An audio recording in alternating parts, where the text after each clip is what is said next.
Tonight, Clint Eastwood stars in the 1975 action thriller The Eiger Sanction, which airs on BBC Two from 12:45 a.m. It follows Eastwood as a former assassin, who decides to quit his job as a teacher in order to avenge the death of an old friend.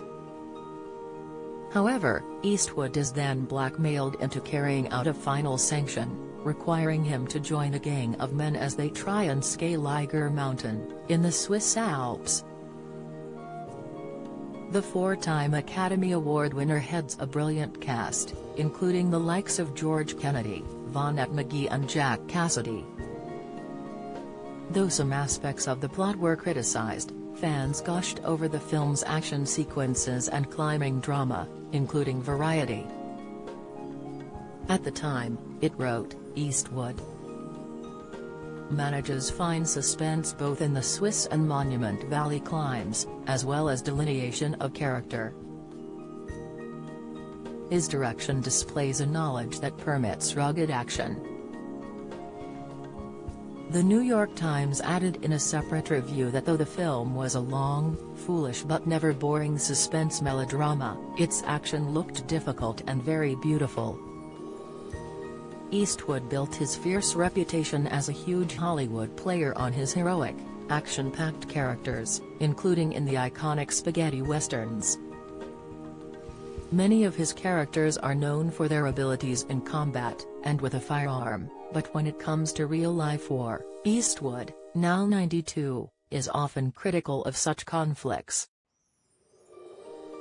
Across his career, he has vehemently opposed America's involvement in wars in Korea, Vietnam, Afghanistan, and Iraq, arguing Washington shouldn't play the role of global policeman.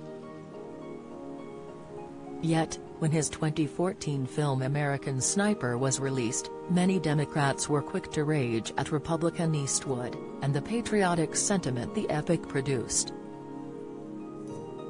Some Democrats described American Sniper, which starred Bradley Cooper, claimed the film was Republican propaganda and labeled Eastwood a warmonger, for inciting such glorified scenes of war. But Eastwood told U.S. publication The Star in 2015, he found some analysis of his film stupid, and particularly raged at it being labeled a political film.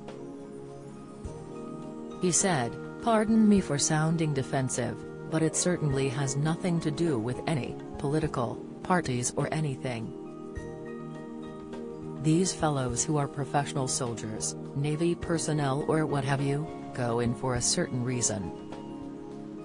Their commander-in-chief, then U.S. President Barack Obama, is a Democrat and the administration is, and there's no political aspect there other than the fact that a lot of things happen in war zones."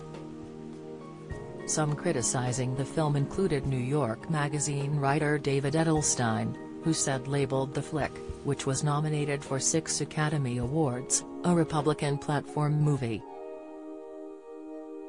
The Guardian's Lindy West added it was for simplistic patriots.